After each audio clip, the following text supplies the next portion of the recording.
ফুটন্ত গরম জলে আটার তৈরি রুটি বয়েল করে আজকের পর্বে যে রেসিপিটা বানিয়ে দেখাবো, রেসিপিটা দেখলে আপনারা রীতিমতো অবাক হয়ে যাবেন। আর এই রেসিপিটি দেখার পর ম্যাগি, চাউমিন, পাস্তা এই ধরনের খাবারগুলো খাওয়া আপনারা চিরতরে ভুলে যাবেন। আশা করি এই হেলদি রেসিপিটি আপনাদের সবার ভালো লাগবে। রেসিপিটি বানানোর জন্য আমি এখানে 1.5 কাপ পরিমাণ নিয়েছি আটা। আপনারা চাইলে এখানে আটার পরিবর্তে ময়দা দিয়ে বানাতে পারেন কিংবা আটা ময়দা দুটো মিক্স করেও বানাতে পারেন। এবার আমি এখানে দিয়ে দিলাম স্বাদ মতো লবণ আর 1 টেবিল চামচ পরিমাণ রিফাইন তেল দিয়ে সব কিছু একসাথে ভালো করে মিশিয়ে নিতে হবে। তো সব কিছু একসাথে ভালো করে মিশিয়ে নেওয়ার পর এখন অল্প অল্প জল দিয়ে এখানে একটা ডো বানিয়ে নিতে হবে। আমরা নর্মালি যেমন রুটির ডো বানাই ঠিক সেভাবেই ডোটা বানিয়ে নিতে হবে। ডোটা বানিয়ে আমি 6-7 মিনিটের মতো রেস্টে রেখে দিয়েছিলাম।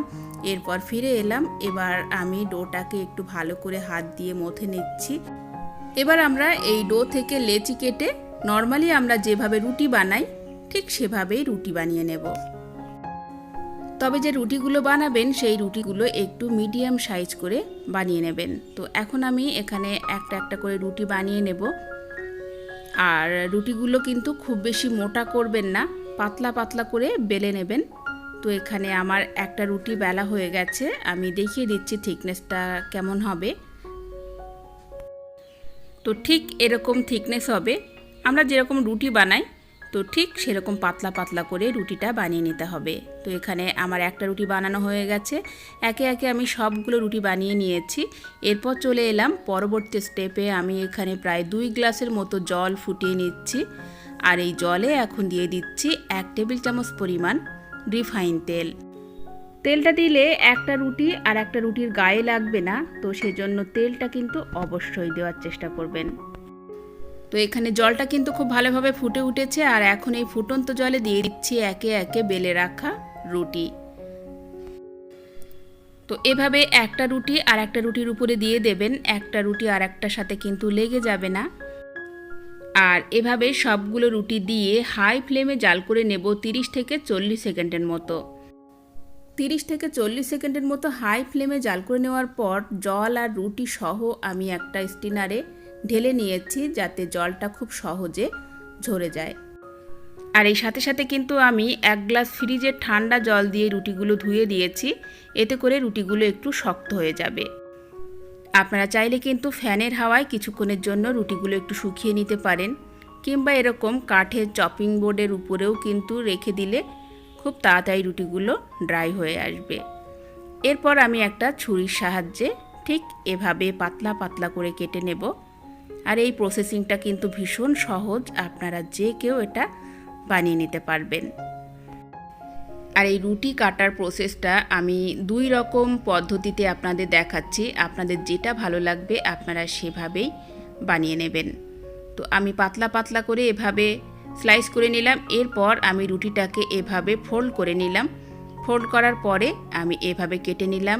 আর এই প্রসেসটা কিন্তু খুব ইজি, আপনারা জাস্ট রুটিটাকে ফোল্ড করে এভাবে কেটে নিতে পারেন।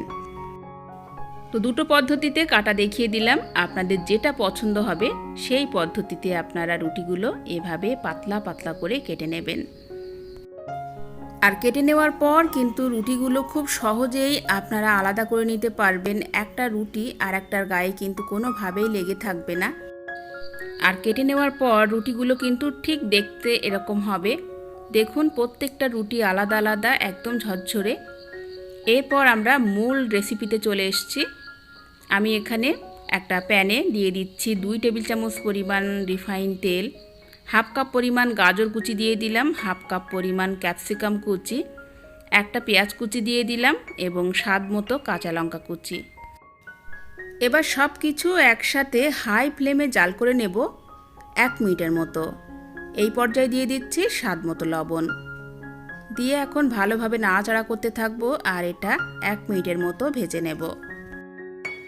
আর আমি এখানে গাজর আর ক্যাপসিকাম দিয়েছি, আপনারা চাইলে কিন্তু আপনাদের পছন্দ মতো ভেজিটেবল এখানে অ্যাড করতে পারেন। খুবই হেলদি একটি রেসিপি, তাই আপনারা আপনাদের পছন্দ মতো ভেজিটেবল এখানে দিয়ে দিতে পারবেন।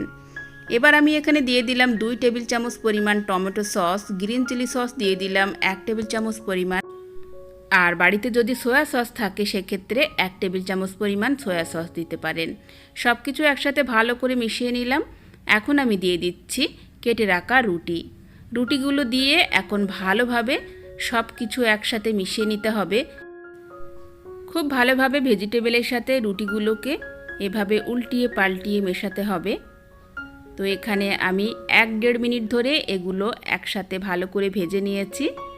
আর এখন দিয়ে দিচ্ছি 1/2 চা চামচ পরিমাণ গোলমরিচের গুঁড়ো। এতে করে খুব সুন্দর একটা ফ্লেভার আসবে আর টেস্টটাও বেড়ে যাবে। আর এখন কিন্তু অলমোস্ট রেডি আমাদের লোভনীয় মুখরোচক রুটির নাস্তা। এবার হচ্ছে গরম গরম পরিবেশনের পালা।